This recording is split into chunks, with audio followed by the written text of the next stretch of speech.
Welcome to another episode of the podcast. I'm Chris and he's Larry, and we are going to interview one of our program graduates this evening. Carrie Coffey joined us in May of 2020. No, No, April. April. April of 2020, right when things were getting real interesting. We hired two people right in the middle of the pandemic. We had 5 trucks going. Yeah, we had 5 trucks going. And we're almost at 14, so we've tripled the fleet almost. And so Carrie completed the program, just bought her own truck, and so we're going to talk to her, bring her in. She's in Des Moines, Iowa, sitting in her truck, and we're going to let her come in and tell this story. So let me bring her in. Hello, Carrie. Welcome to the podcast. Hi, guys. So I guess let's go back a little bit before March or April of 2020, because we had emailed back and forth. I think in the end of 19, maybe you were considering doing this. So what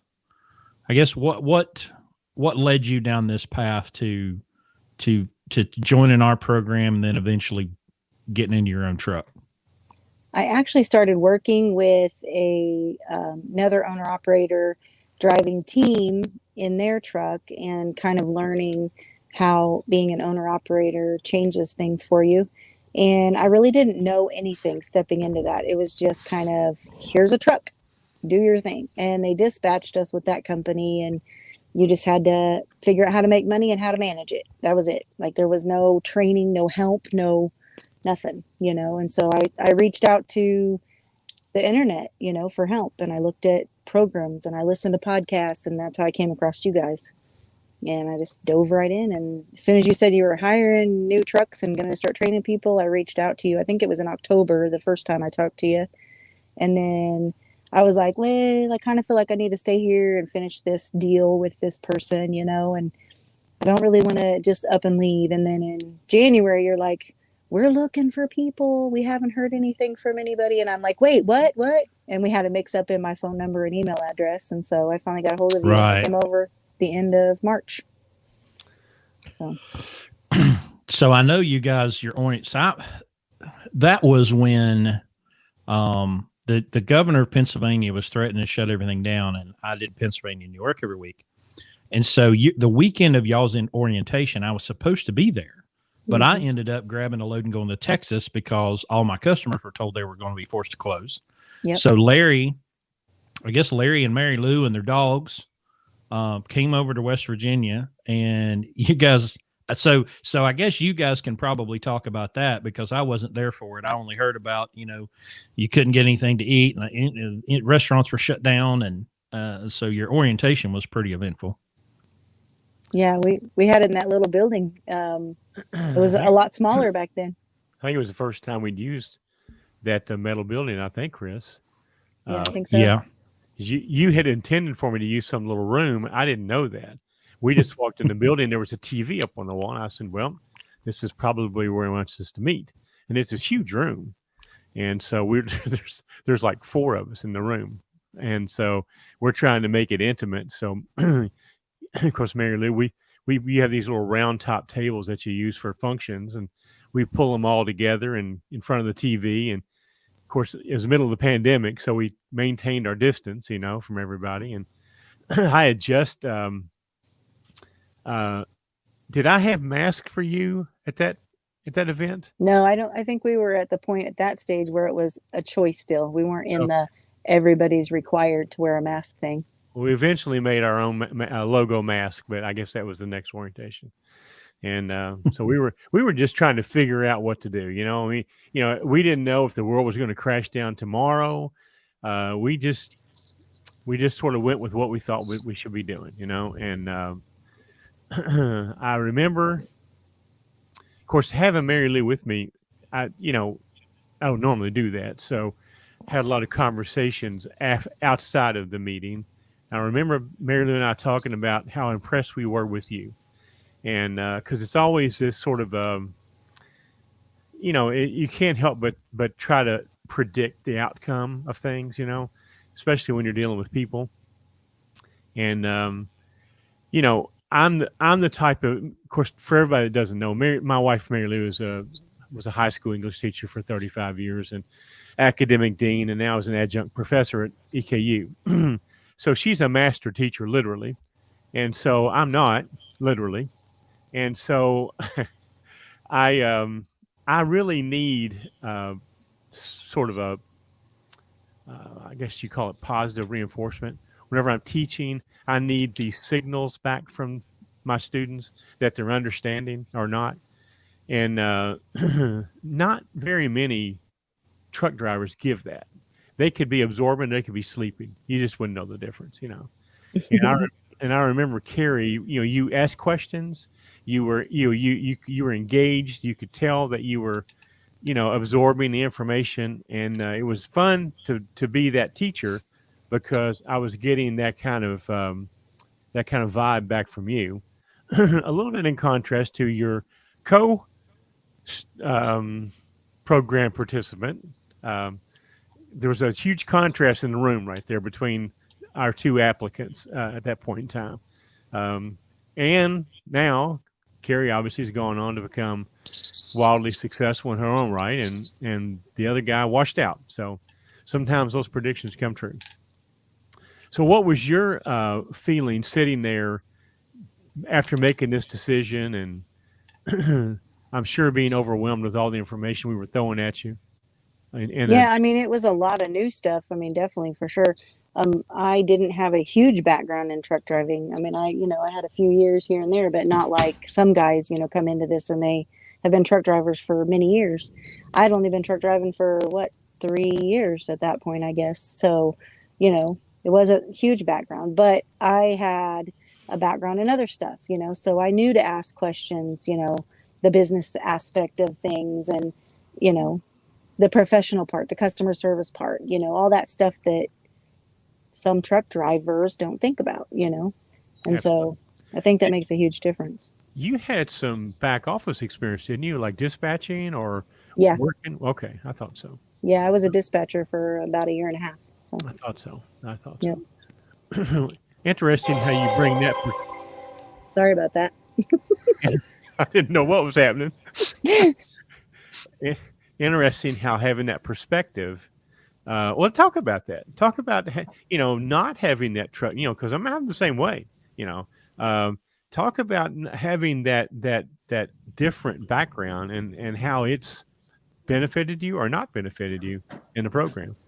I think the biggest thing is the customer service aspect of it, with being able to talk to the agents and understand where they're coming from when booking the load.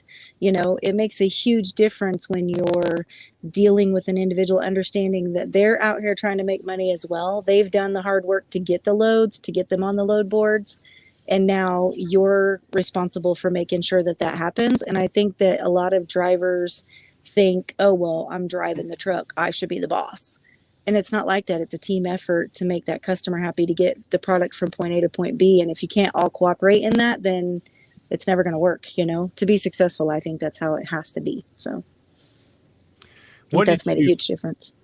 How about the non-driving aspects of the program? When we started talking about business decisions and doing things, that as a company driver you were never really exposed to before. How did you react to that? And did your background make a difference, you think, in your, acceptance of that, or your embracing of that? Or scaring me half to death? Yeah, pretty much. Or that. The biggest thing for me when I came in with you guys was the mechanics of having my own truck and being responsible for the maintenance, the upkeep, the fixing things that need fixing, or, break or whatever. That was the biggest thing that scared me, I think, more than anything. Not having as much experience in trucking, there's a lot of stuff about these things I don't know. Even still, I mean, I learned so much from you guys, but there's still a lot that I don't know. And I experienced that on a regular basis, talking to other drivers, that they came into truck driving as a company driver, or they came into truck driving brand new from doing a chef or, whatever it was they were doing. And they have no idea what they're getting into. What is a business owner who owns the truck and is responsible for all of it supposed to do? And coming in with you guys, I think that made, for me, it was scary, but the best decision, learning from you guys that way.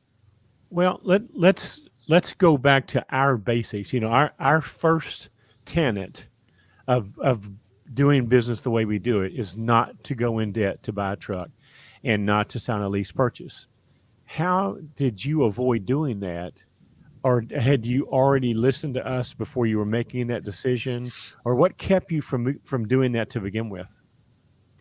Well, I actually researched companies with lease purchase programs. I mean, I had a book of companies that had different lease purchase programs, what they offered, what the benefits were of those companies, because that's the route I was going to go.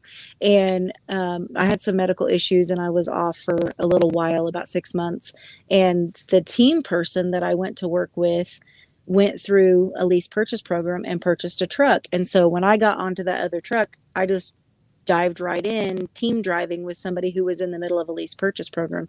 So I got to see that aspect of it without the risk, which benefited me, and then because I learned so much from you guys' podcast, and I learned, of course, I was already listening to Dave Ramsey prior to listening to you guys on the podcast.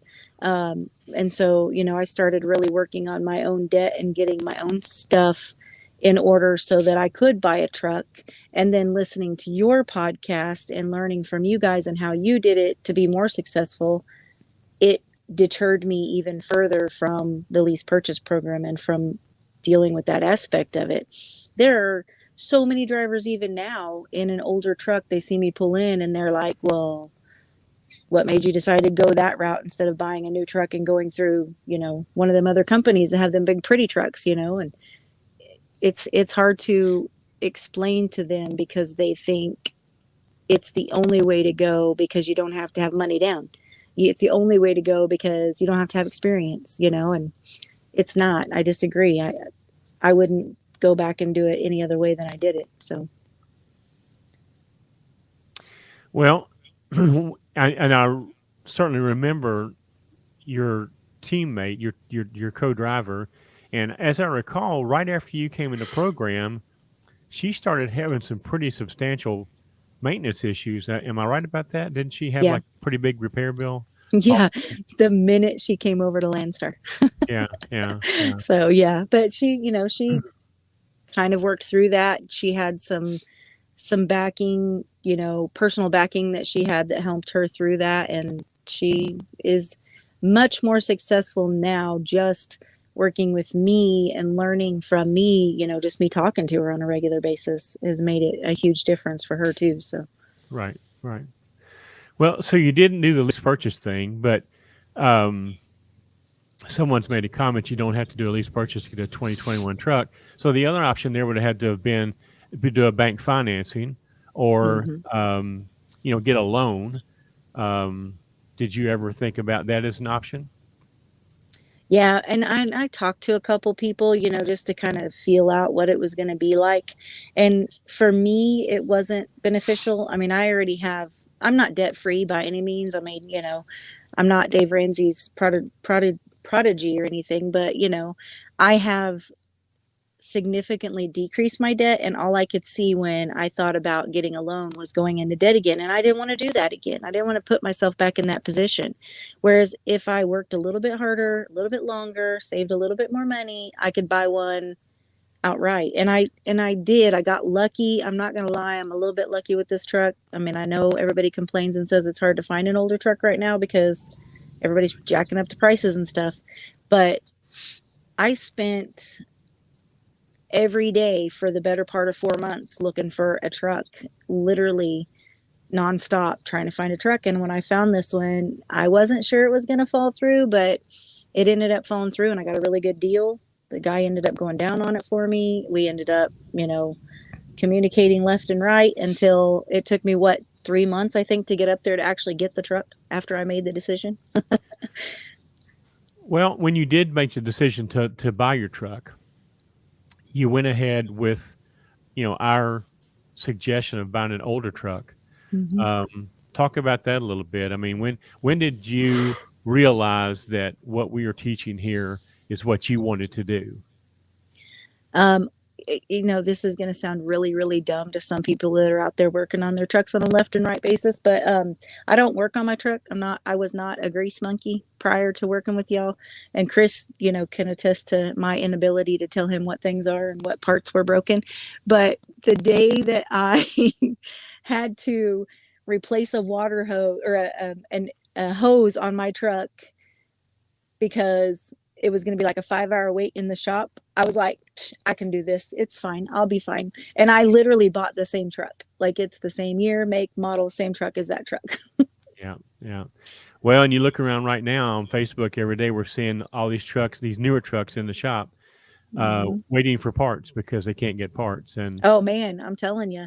yeah, And I'm not going to lie, even my older truck, I'm having the same issue right now because I need to get a new radiator.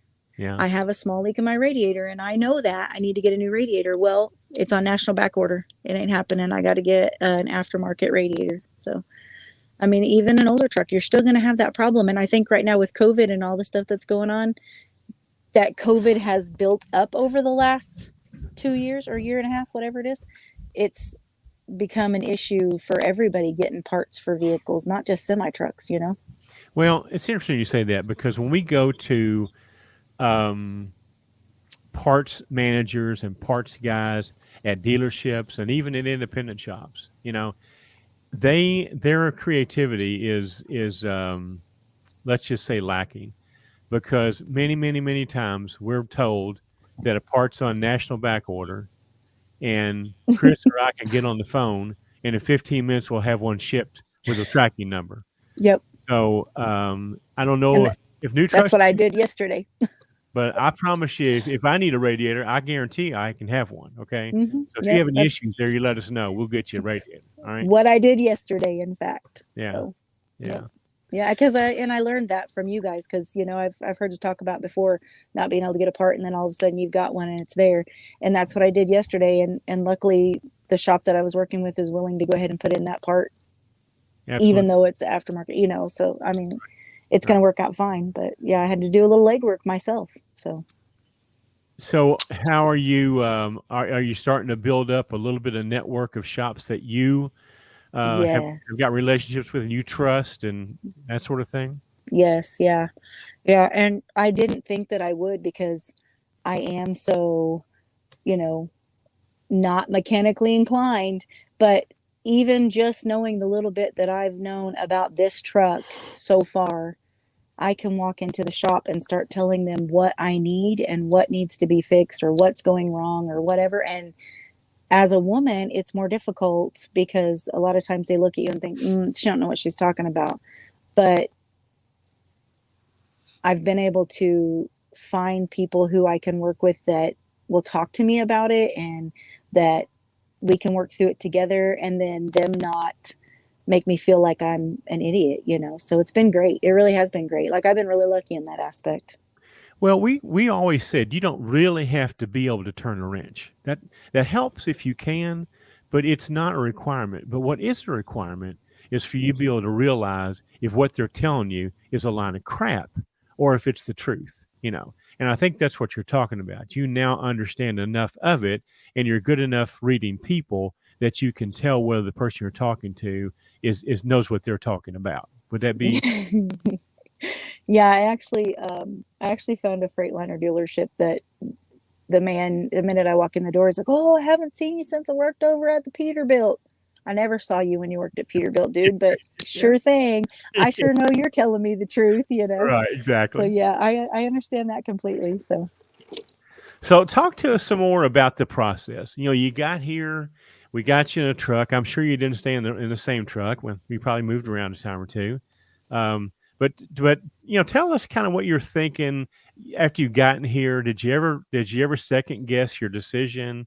Were there times when you thought that this was not going to be for you, or kind of talk us through some of that? Yeah, I mean, of course, the first time that I had to get dirty and get underneath the truck and try to explain over the phone, Chris, this is what's going on. and please help me fix it, whatever. Of course I was freaking out. It was, for me, the mechanics of it has been the biggest thing. But yeah, I mean, I was scared, and there were a lot of times that I'm like, did I make a bad decision? Did I make a bad decision? Was this the wrong thing? And I talked to some of the other drivers, the gentleman that started the same time I did, and one of the other guys that was here a little bit longer than me. And I mean, we talked, and I'm just like, am I doing the right thing? Do you guys feel like this is the right thing? And you get mixed signals, and of course you get those people out there that you talk to at truck stops, that say we're lunatics and all that. So I hear that on a regular basis, and I hear you guys talk about it on the podcast, and I'm like, they're absolutely right. That totally happens, but but yeah, I mean, I felt like I needed to just push through with the agreement that you and I had, and learning from you guys as much as I could, because I told you when I first started that I'm a sponge. I want to learn. Please, give me all the information you can. Because I remember your Facebook post to some of your friends. Yep. I'm gonna pick these guys' brains as best I can for as long as I can. That's right. To that effect. That's what I had to do. I mean, because I was serious when I started with you guys that I wanted to do things the right way to be the most successful I could and not put myself at risk. It was such a huge thing for me to not put myself at more risk than I needed to. And it just, honestly, it all, a lot of hard work, but it all fell together, and I'm really happy the way things went. I'm really happy, even though I got into this truck, and I'll tell you, she's the bride of Frankenstein. She's been called the bride of Frankenstein. I won't lie. She's now, I know you name all your trucks. So what do you name them? She right now is the bride of Frankenstein. That's the all. Bride of Frankenstein. Okay. That's all she gets right now. BOF. She hasn't been named. That's right. She's a little bit of pieces together. She's got a gray hood and a white cab and off-white aerodynamic pieces, and she's an older gentleman smoker that didn't care what it looked like, was just out here to make money truck, and when I got in it, I was like, oh my gosh, what have I gotten myself into, and I've put some maintenance in it. I've put some things in it that needed to be fixed. A lot of it was just generalized upkeep stuff that hadn't been done because he just didn't really care, and she, knock on wood, she's running pretty good. Well, a lot of people think that about, because we drive older trucks, that we don't take care of them. But for a fact that, that's not, that's what you're doing is you're bringing the truck up to standards that you're used to having when you were driving our trucks, because we would always try to fix anything that went wrong. I guess. Absolutely. And not even just, the normal stuff like put new tires on when they need to be changed. No, it's fixing the stuff before you have a problem. It's going through all my hoses and making sure everything is running good and looking good and making sure my belts are in good shape. And, it's all that little tiny stuff that maybe isn't a problem right now, but it could be in 2 months, or it could be in, 500 miles. And honestly, it's been some work. I've been in the shop purchasing something almost every week since I bought the truck. And I'm okay with that because I knew I was going to have to do that to get her up to what the truck prior to this, the one that I drove that was yours, or that was, one of your guys' trucks, that was the same, that he had taken care of it. He had done those things that needed to be done. And we maintained it on a regular basis. I mean, if something was wrong, I called you guys and said, hey, this is what's going on. And you're like, okay, let's get it fixed, Right. And that hasn't been done with this truck. But now that I'm here and I'm able to go through and do those things because I learned from you guys, to do it, I think it's benefited me 110%, honestly. Like, some stuff could have went really, really poorly for me when I first bought the truck, but it's been good, Chris, I feel bad saying that because I'm going to jinx myself. No, you're not. Chris, you had a question. Well, one of the things that just makes me so angry about this industry is that it does not prepare people to trip plan. And so I wanted you to talk about the first, say, 30 days, because this Landstar system is so different than anything that anybody experiences beforehand. And then you come here and you kind of get thrown to the wolves because you've got all these different agents and you're emailing and you're not using a Qualcomm and you're, the text messages and the phone calls. What was that first 30 days like, the transition from being a company driver that they just fed you loads to now we're feeding you loads, but it's a completely different experience? I think it benefited me having you guys to talk to as well. I know from the other aspect of my team member who I teamed her with coming over to Landstar and not having a clue, like she just came in cold turkey and had no idea. It's a little different for me. I mean, unfortunately, I like to talk, so it's a little different for me because I have no problem over communicating. There were a couple times when, Larry reminded me, hey, don't forget to do this. Don't forget to do this. But for me, I don't have a problem with that communication. So I think it was a little easier for me. My biggest thing trip planning wise, though, when it came to, at first you guys started out booking the loads for us. I wasn't used to running that hard. I went from team driving to solo driving. So I went from not having to stress about my logbook to, oh my gosh, I got to worry about my logbook, or my hours of service. And that was a big transition for me. And I know Chris and I struggled back and forth with, well, why did you do it this way? Let's try to do it this way a little better next time, and I mean, there's still days when I struggle with that. I won't lie. Hours of service is a pain sometimes, but what was that better.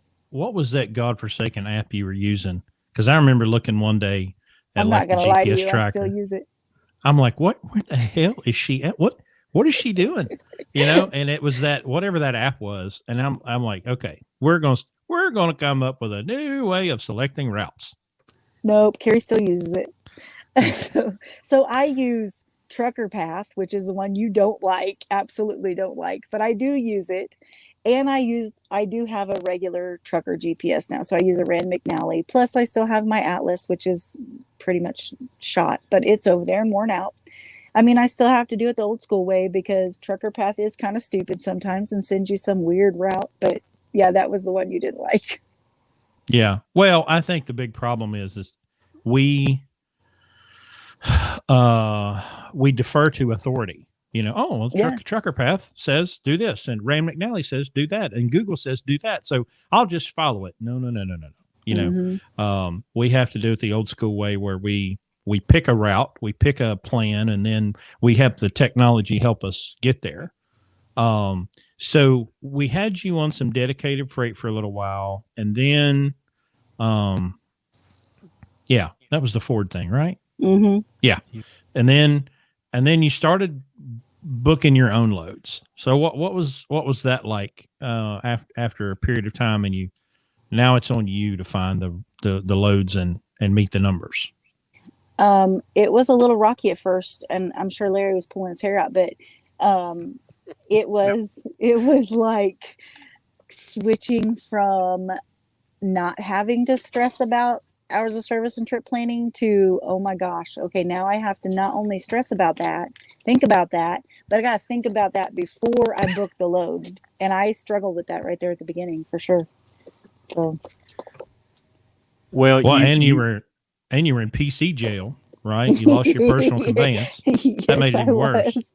It was a little rough.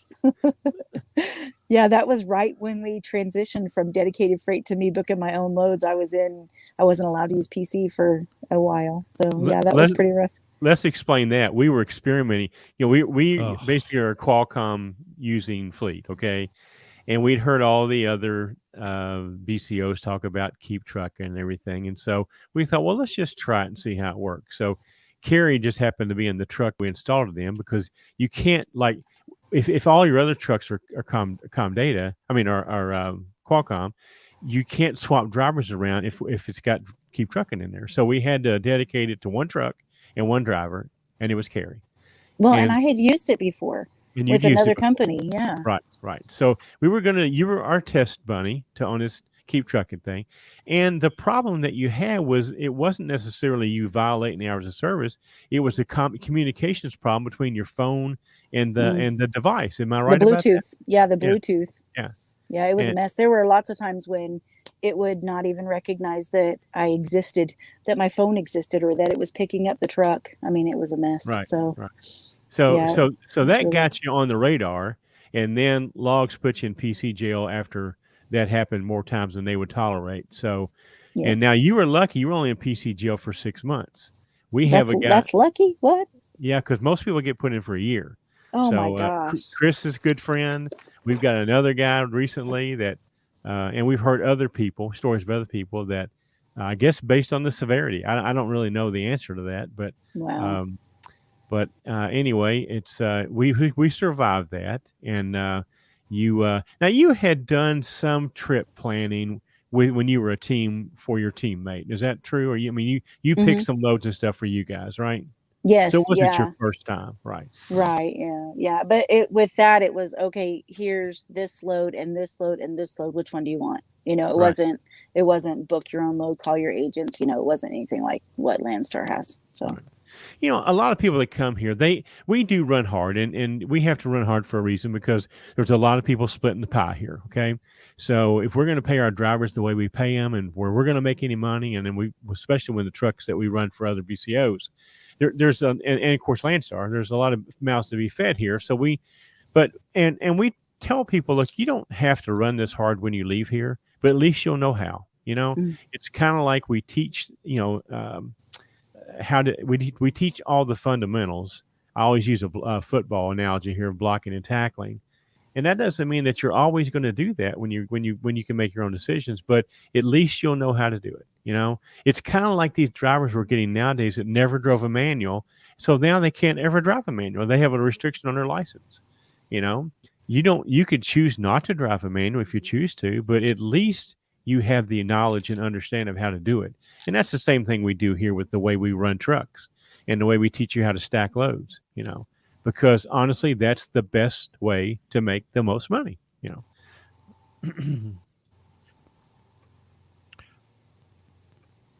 Um, so now that you have your own truck, what would you tell Carrie in March of 2020 to prepare? Like you're on the other side, and if you had a conversation with yourself, but here there's this huge asterisk that goes with your experience because of the pandemic and the shutdown. Because we were, Larry's making 150 phone calls a day trying to find loads. I mean, it was a nightmare because we'd book a load and it'd cancel. We'd book another one, it'd cancel. We'd book another one and it would cancel. And then finally we would get one and you're being jerked in every other direction. But setting that aside, just coming into the program, what would you tell yourself to prepare coming into this? that's a really good question. I honestly, I just don't know. I mean, I feel like I did everything I could. Maybe trying harder to learn more from you guys. I just honestly don't know. I mean, I think the only thing that I really did that I probably wouldn't do again was be so afraid, because I was scared to take the leap after it was all said and done, and I had the money saved up to buy a truck, and I found a truck, and I was like, oh, but is it the right thing for me to do? And I had some people in my back pocket saying, just do it. You got this. You got this. You've done your research. You've learned from Chris and Larry. You can handle this. Just do it. And I think my biggest thing is just not to be so scared of the commitment of owning my own business. So. Well, we tell people all the time, patience, and even in finding trucks, we spent since January looking for a truck, or even beyond, and one just fell in our lap, like 2 or 3 weeks ago. So, I mean, looking back, you can always go, well, I wish I'd done it earlier, but it's it's the old minimize risk thing. You is what is the unknown better than what you know right now. And it's not like you were in a situation where you weren't making any money or you were unhappy. It was just time for you to sprout your wings and fly. And it was just frustrating trying to be able to do that, finding the truck to do it in. I get that. But we have the same problem. I'd love to be able to go buy some trucks right now, but they're it's a combination of not finding the right truck and then not being in the right place. That was your problem a couple of times. Yep. I mean, everybody's not going to hold the truck for them like your guy did. No, I got lucky to make a decision in 15 minutes to buy a truck, and it's 9 hours away. So it makes it a little more frustrating too. So, but listen, I tell everybody, it doesn't hurt to be patient. Yeah, that's true. My truck was 16 hours away, so yeah. Yeah. So let's talk about some challenges. I mean, what was your low point? What really was the hardest thing for you to do? I mean, it wasn't always just,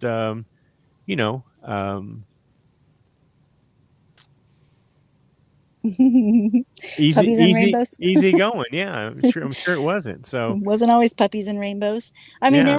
there was some communication differences, between even just the three of us during the whole process, but we worked through them. Like I said, I like to talk, so I'm not above telling Chris, stop yelling at me. Don't make me upset, but we worked through it. Well, we did. Your nickname was what for me? Rockstar. Rockstar. you were solid as a rock. We could always count on you. And yeah, one of the reasons why we hated to see you leave because you were no trouble at all. You took very little supervision. You were reliable. We knew you would do your thing, and so although we were tickled to death for you. Yeah, it was a little sad to see you go. I do vaguely remember Larry saying, "Oh, she's one of those people, that has uncles and brothers and all them people truck driving her whole life." One of those people. One of those people. Yeah. No, I always wanted to be a truck driver, and I was always a hard worker, so it just worked out good for me. And now your daughter's following in your footsteps. Yep, and actually, she's probably going to come over to Landstar in a couple months. So I'm really hoping she's going to come over and team drive with me for a little while, and then get her own Larry approved truck. Nice. So, yep, that's the goal. She's a good kid. She's a good driver. So that's the goal. Yeah. Yep. Well, we have the good cop, bad cop thing going here. Chris is usually the bad cop, and normally I'm the good cop. So. After Chris yells at somebody, I have to go in behind him and kind of pat him on the back. It's going to be okay, So sometimes those roles reverse, though. There's occasion where Is that just the shops? Not just the shops. Sometimes we have. You probably never ever had it. You're one of the good ones, Just to give some perspective here, but when after I found Chris and we started this program, Seth was our first, I guess, successful graduate, if we want to use that, or completed the program successfully. And then Carrie was our second success story. So, they're and I know it's not politically correct to talk about gender, but I also was very, very proud of having Carrie here as a female, in this program, showing the guys that the gals can do it, and that we didn't favor you by any means. I'm sure you agree to that. Yeah. But I was always so proud that we had, you in the program as a female, because everybody thinks this is a guy business, and you can prove that that's not true. So, speaking of, that's sort of funny that you said that, because I found I'm a member of several female truck driving groups, and I found a lady on there, a couple groups that had like a mentor program where you could get somebody to work with that was also a female that is in the trucking industry, that owns trucks, whether it's one or three, that you can work with and ask questions to and stuff. And so I reached out to them to see if they could teach me anything that I didn't already know. And this lady approached me, and she was going to be my mentor. And we talked on the phone several times. And every time I talked to her on the phone, she's just like, I don't know how I can help you. Like you're doing it. Like you already know, don't buy the truck, and don't, the 2020 truck, and don't do this, and don't go in debt. And she's just like, I don't know how to help you. I don't know how to mentor you because you're doing it, and she's like, there's nothing to teach you, So that was kind of nice, but it was nice to hear it from another woman as well. Right. There's my train back. Sorry about that. So are you involved in the Women in Trucking group? Just on Facebook, nothing outside of that. So. Okay. Yeah. Well, I know that's a very active group, and there's a lot of Landstar people in that group. A lot of Landstar female drivers are in that group. So. Yeah. Nope, just on Facebook.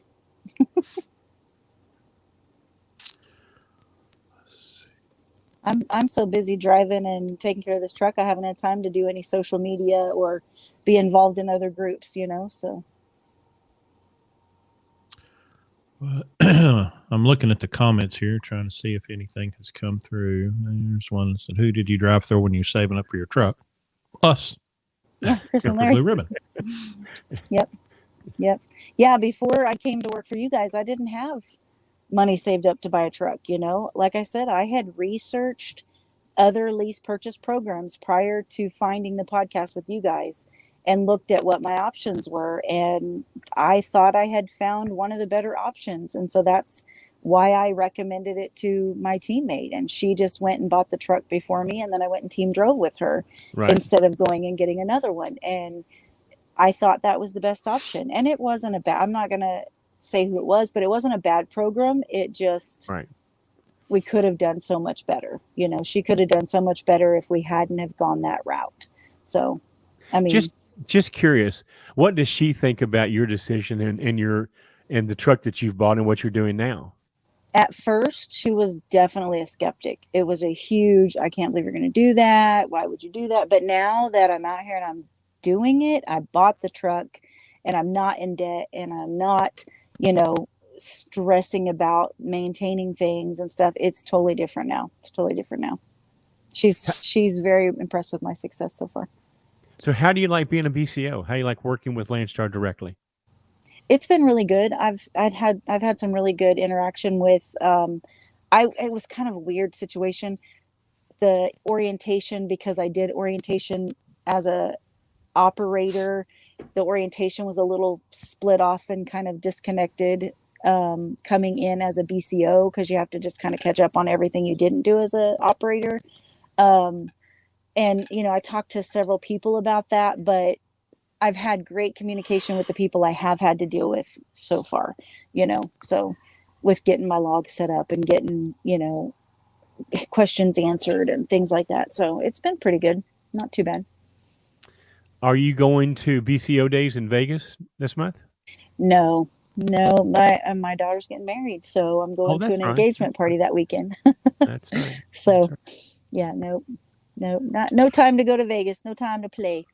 Here's another question about your truck. What year model truck did you buy, and how many miles is on it? It was actually a 2002 with 1.8 million miles on it. It's a Freightliner Columbia. Did you have did it have an in-frame or anything? It has not had an in-frame. I've actually talked to a couple people about getting it done, but it has not had one yet. So, is it using oil? Mm-mm. Nope. I'd run it. Yeah.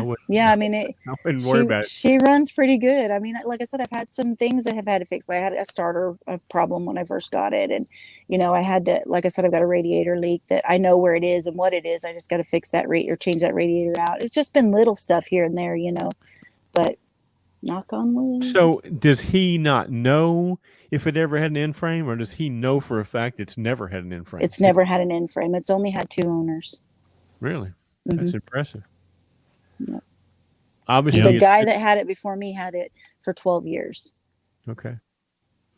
Well, listen, if it's not using oil, and I'm sure are you doing an oil sampling program? Yep. Okay. Yep. Well, yeah. Yep. We got our base samples, and we'll do an oil sample every time that we, when we go do our regular maintenance, PM maintenance stuff. And so far, so good. So I know I reached out to you and we went over that, my initial oil sample, so that I could learn from you a little bit more about those, because I don't really understand all of that yet, but Sure. Now, how about fuel mileage? Are you getting good fuel mileage? Are you working on your fuel mileage? yeah, I mean, there's been a couple things I've changed since I got the truck. I changed the tires, to a different style. They were okay, but they weren't great. So we got a better rolling resistant tire.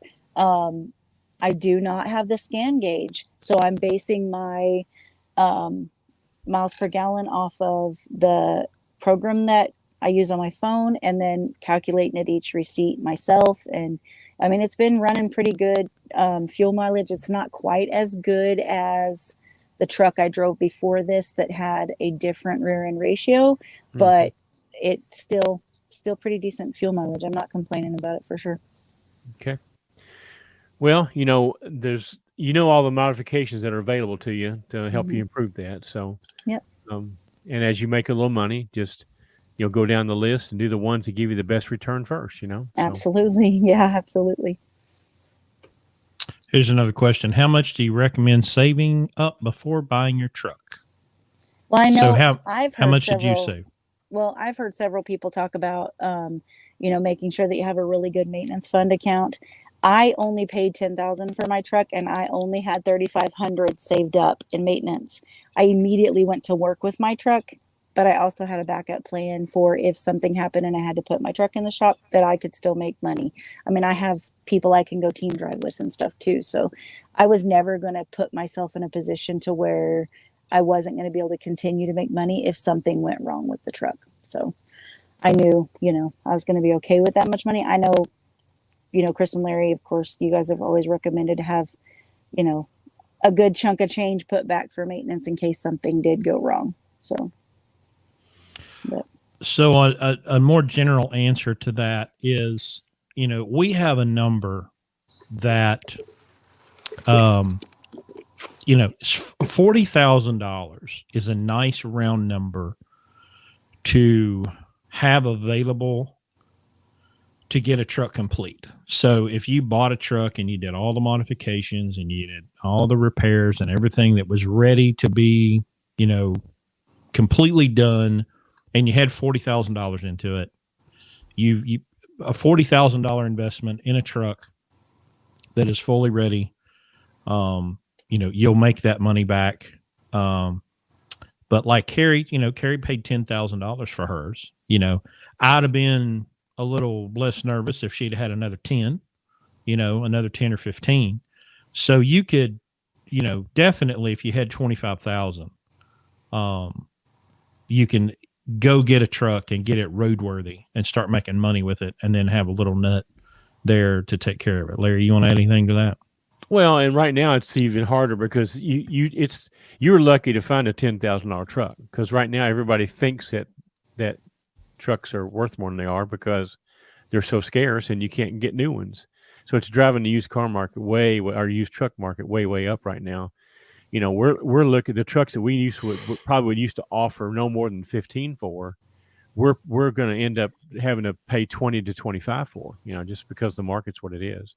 So it changes things a little bit right now. It's not going to stay this way. As soon as this bubble busts, there'll be trucks everywhere. Just be patient. Oh yeah. But look, you got the truck right. What kind of risk do you have with a $10,000 investment? That's very, very minimal. And like you say, you have a backup plan. The people that are in trouble are the people that don't have any plan. And which is most people. They can make the payment. That's their plan. And then when first time they can't make the payment, their plan explodes. And So the fact that you've got a plan is the most important thing. I'd prefer it to be a full cash plan, but in your case, that's what you had to do. So, and the other thing is I mean, at Landstar, running freight like you know how to do, and especially in this market, there's no reason why you're not doing over $3,000, a week to the truck. To you after expenses. It doesn't take long to build up a pretty good maintenance fund at that kind of rate, So, Yep. Florida man checking in. He wants to know, where did you find your truck? Ironically, I found it from another Landstar BCO that was retiring this truck because he wanted to run team freight in California. Well, we're seeing that too. The truck we got, he didn't retire. The guy who was a BCO for years passed away, and his family was trying to, get rid of the truck, and we ended up getting it from another guy who bought the truck and never drove it. It sat so you're getting that too, because there's a lot of guys my age right now that are wanting to, hang it up, and they've had these trucks and taken good care of them, obviously, like yours is, and it's just keeping your ear to the ground, following all up on the leads, and then just didn't you find, though, when you called the guy and he's a BCO and you're a BCO, that there was like already a little bit of a bond there, that he was willing to work with you because of who you were? Absolutely. Yeah. And then even in talking to him about the truck itself and knowing a little bit about, the fact that it was a 2002 and that I knew it was going to need some TLC, and, how we ran the trucks as a blue ribbon, he was like, I really want to work with you because I feel like you're going to take care of the truck, and I want somebody that's going to take care of the truck, and that was a bonus for me. Sure.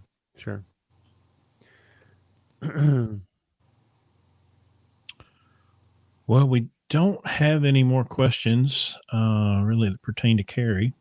You got anything else you want to say to people that are thinking about, either, buying a truck and coming to Landstar, or considering coming and doing the blue ribbon program?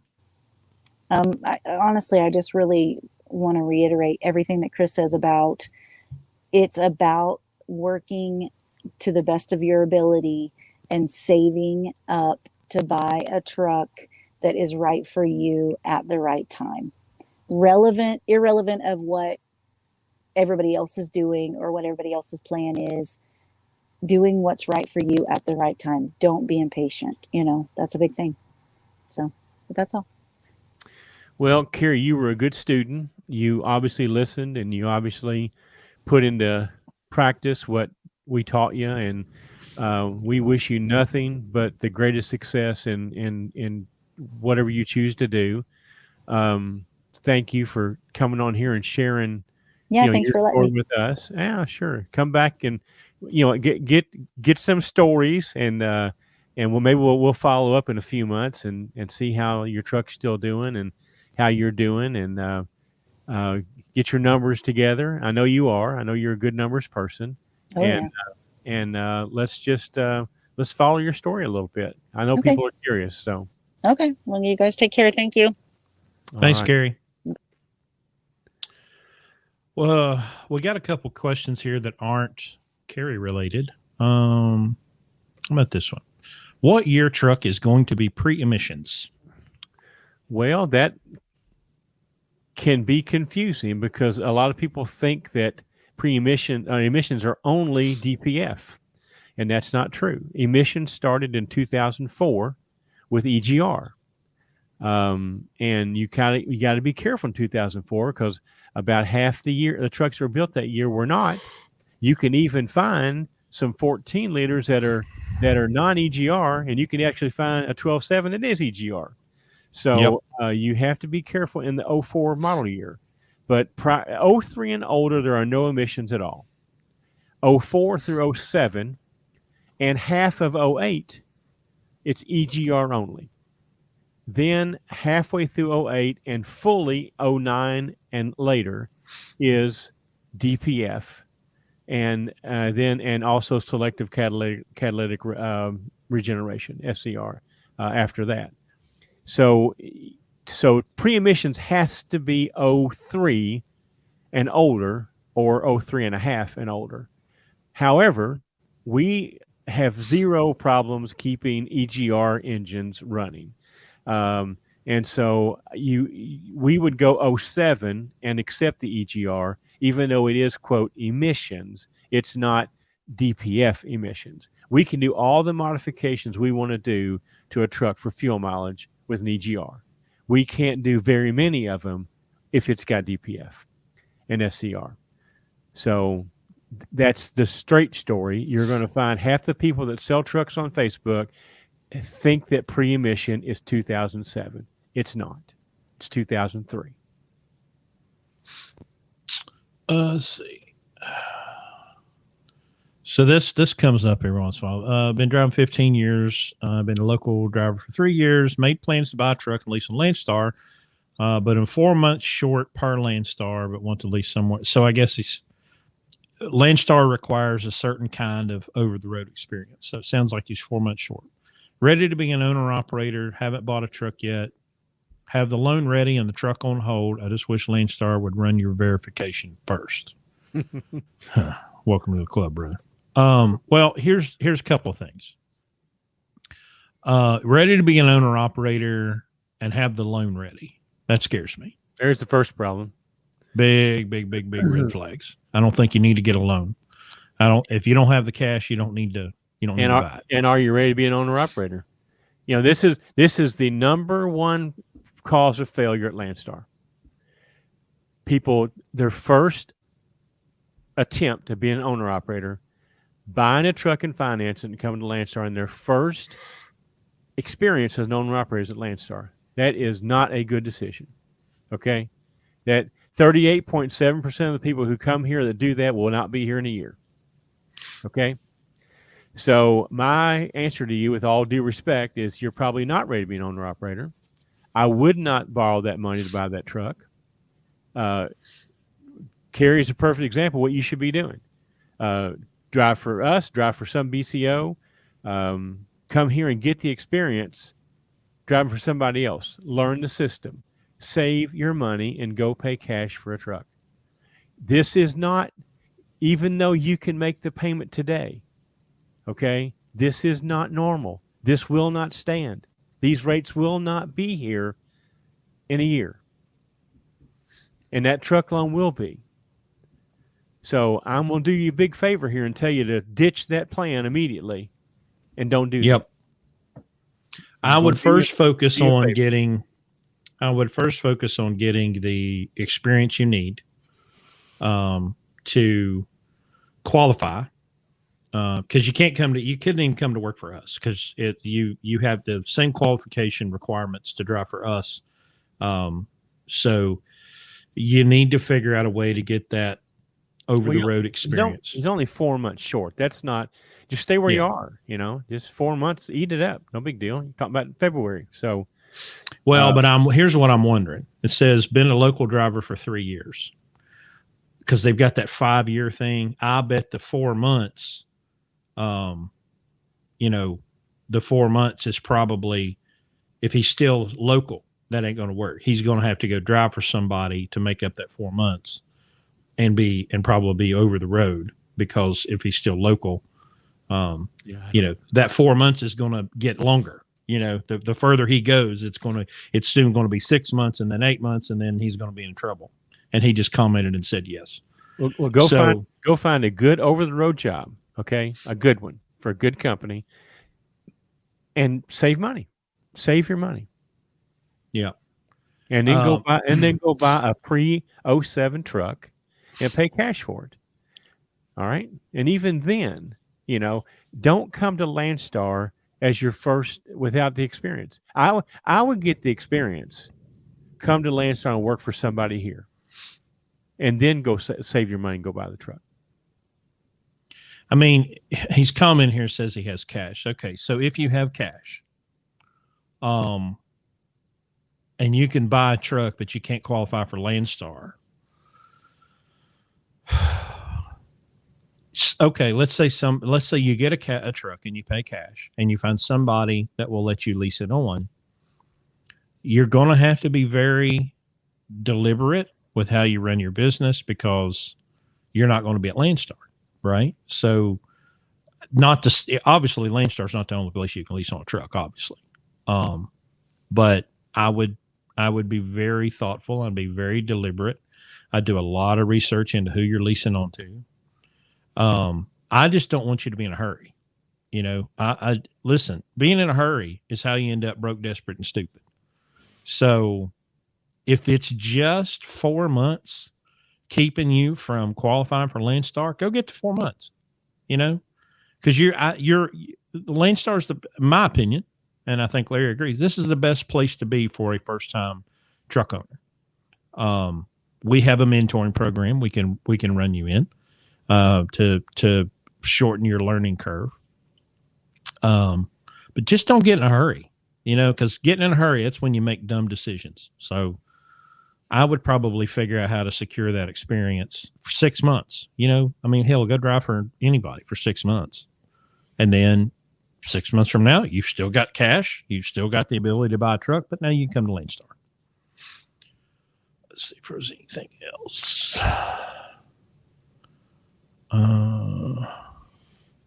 I did have something, and just to close out, if you'd take a few minutes, there's something I wanted you to talk about.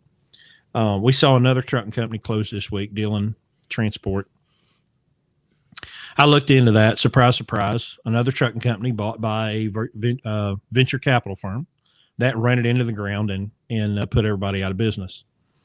But you have often talked about this illusion of security, of having a job. Because, man, if I had a nickel for every time somebody just told me, why don't you just get a job? Chasing self-employment, chasing the idea of being an owner-operator. If you would just get a job, think of all the security you have. Well, how's that working out for y'all right now with people threatening to take your jobs away if you don't make a certain decision that shall not be named? I've got a lot of security right now working for Blue Ribbon. I can't be forced. I can't be mandated. But this idea of being an employee, being secure, Larry, I want you to talk about that for a few minutes. Well, my whole life, I've been an entrepreneur for that very reason. Right out of high school and college, I was an employee. I first got married, I was an employee, and I made good money as an employee. I was well paid. But the problem with that is I could see that everything that I needed for my subsistence, my house, the type of car I was going to drive, how many children we were going to have, those all depended on my ability to keep that job. And I just could not sleep at night knowing that somebody else had the decision-making power to take my job away Monday morning just because there didn't have to be a reason. I wasn't in a union, and so I decided that the only way I was going to have security was if I got up every morning to shave the balls, And so I determined very early on that that's how I was going to run my life, is I was going to be the person in charge of me. And all my other friends who worked for companies and got pensions and so forth, that didn't work out for them very well. Also, the other thing about that job thing is that you're only paid just enough to keep you happy. I have unlimited income potential in every business I've ever owned. I'm the one that decided what I made, not somebody else. I literally got paid what I was worth. And so I don't agree at all. I've got a family member right now that is in the same, worked for his family his whole life, and their business is about to go under, and he is in a bad way. He really can't leave because it's family, and he it's just a bad situation, and he really, he spent so much time there now. He's almost 60 years old that he doesn't really have a lot of options. That's the security that he's got right now. Okay, basically nothing. So I don't buy into that at all. The only person that can give you security is you. And we don't try to discourage people from getting into business and being an owner operator. That's not what we discourage. We discourage you doing it the way where most people do it and take on all the risk and fail. You've heard us say the numbers. 40% of people at Landstar will fail the first year. 9 out of 10 people who get in this business for the very first time and do it the wrong way will fail. And we're just trying to give you an alternative way of doing it, taking the risk out, where you can do this and realize all those things that you want. But you have to understand there's a price you're going to pay for that. And minimizing the risk sure does lower that price and the consequences of that failure. Everybody thinks it's just, let's go buy a truck and we'll go make money. And go buy a truck and come to Landstar and we're going to make money. Well, listen, I work with a lot of people, at Landstar that are not, because they don't understand anything about business. They think they're just going to come here and drive a truck. And they call me and they're desperate. Landstar calls me to help them. They're desperate.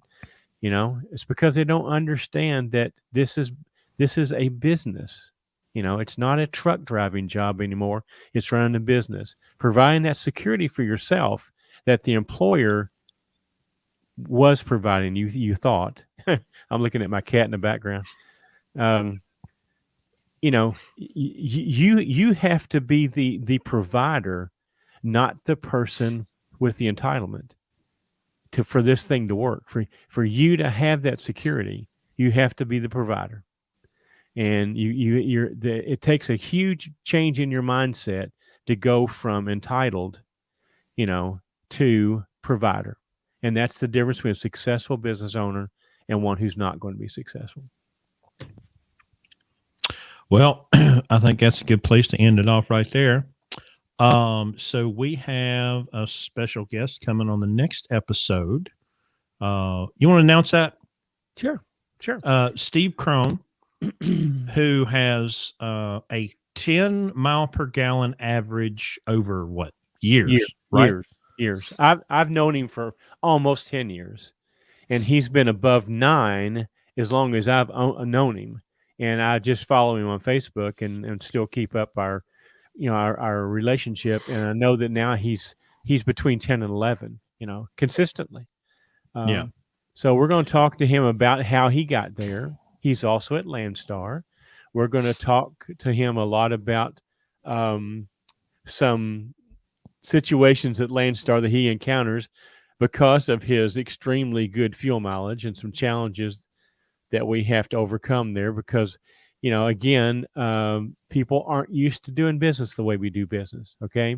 And it'll be quite informative for you, especially if you're a Landstar driver. And even if you're not, if you want to understand the benefits of getting 10, 11 miles per gallon versus 5 or 6. With a 99 international, 97, 90 something international. Yeah. But it looks like Detroit. It looks like a NASCAR. Yeah. It's fantastic. I'll get in to put some pictures up next week when we talk. So, or look him. He's on Facebook. Just look him up on Facebook. Steve Kron, and he's in some of the Facebook groups. What is it? The Mileage Masters, or I don't know. There's several that he's in. But I met him years and years ago at the first CMC I went to. Ran into him. He had just made his trailer. He owned his own trailer. He had just covered the bottom of it and made the bottom of the trailer aerodynamic at that point in time.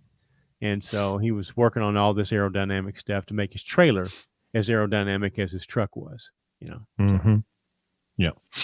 And then Episode 100 will be coming after that, and we have a super duper duper surprise guest for that one. So We're not going to announce that one yet. yeah, we're not going to announce that one. Y'all just have to wait on that one, but it's going to be huge, huge. So that's it, everybody. Appreciate everybody listening, and we'll holler at you next time.